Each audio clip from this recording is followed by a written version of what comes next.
একটা তিলক করা রয়েছে দেখছি। আপনি কি বিশ্বাস মতে বৈষ্ণব, মানে আপনার নিজস্ব বিশ্বাস অনুযায়ী? বাংলায় অনেকে বলেন বৈষ্ণবরা যেভাবে কৃষ্ণের পূজা করেন সেভাবে রামের পূজা করেন না, রাম নাকি বাংলার নয়। আমি নিজের থেকে একটু কিছু বলি, যেটা সামনে আমাদের 22শে জানুয়ারি রাম মন্দির উদ্ঘাটন হবেন।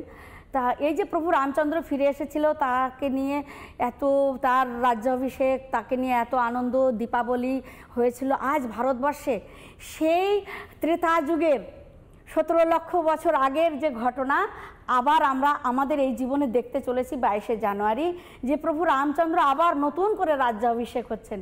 এই রাম মন্দির মন্দির নয়, এটা পাথরের মন্দির নয়, এটা আমাদের হিন্দু সমাজের 5500 বছর ধরে হিন্দু সমাজের যে ত্যাগ, তপস্যা, বলিদান, তার সাক্ষাৎ স্বরূপ এই পাথরের মূর্তি হিসাবে আমরা প্রতীক হিসাবে দেখতে পাবো। এ তো রাম মন্দির ঝাঁকি হয়, হিন্দুত্ব অভি বাকি হয়।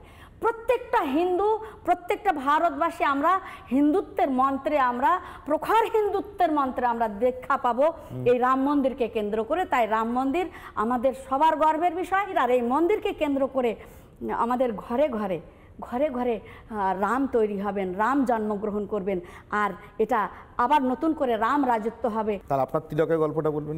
এবার তিলকের কথা, যে চন্দন হ্যায় ইস দেশ কি মাটি, তপোভূমি হর গ্রাম হ্যায়, হরবালা দেবী কি প্রতিমা, বাচ্চা বাচ্চা রাম হ্যায়। এই যে আমরা পূজা পাঠ করবার আগে তিলক ধারণ করি, আমরা কোনো ভগবানের পূজা পাঠ কীর্তন শুনতে গেলে আগে তিলক দেওয়া হয়। কেন? সব সম্প্রদায়, শৈবরা এইভাবে দেন, রামানন্দীরাও এইভাবে দেন, বৈষ্ণবেরাও আলাদা আলাদা তাদের মানে প্রকারভেদ থাকতে পারে, কিন্তু সবাই এটা আমরা গ্রহণ করি। কেন? এটা বলা হয়েছে রাষ্ট্রভক্তির পরিচয়। এই দেশমাতৃকা, এটি ভগবানেরই ভৌগোলিক স্বরূপ। এই যে আমাদের ভারত মাতা, এই ভারত মাতা ভগবানেরই অভিন্ন রূপ। সেই জন্য ভগবান কখনো বিদেশের মাটিতে তিনি জন্মগ্রহণ করেন না। সেইখানে ভগবানের, আমরা জানি কেউ আল্লাহ মানে সে বলছে আমি ভগবানের দূত, আল্লাহর দূত হযরত মুহাম্মদ, আল্লাহ স্বয়ং আসেননি।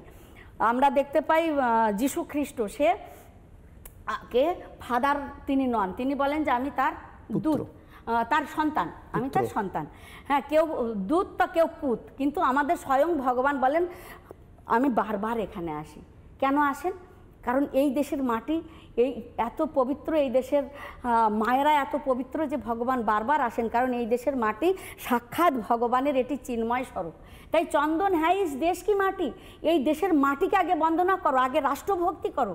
সেই জন্য চন্দন হিসাবে এই দেশের মাটিকে আমরা শরীরে 12টা জায়গায় আমরা অলঙ্কার হিসাবে ধারণ করি, তাকে পূজার মন্ত্রে, ভগবানের আহ্বান মন্ত্রে তাকে আমরা এই তিলক ধারণ করি। তিলক ধারণ কোনো মত পথের পরিচয় নয়, এটি আমাদের রাষ্ট্রভক্তির পরিচয়, এটি মাতৃভূমির প্রতি পরিচয়, এটা আমাদের দেশভক্তির পরিচয়, যেটা অন্য কোনো মত পথ ধর্মের লোক এইরকম রাষ্ট্রভক্তি দেখাতে পারে না।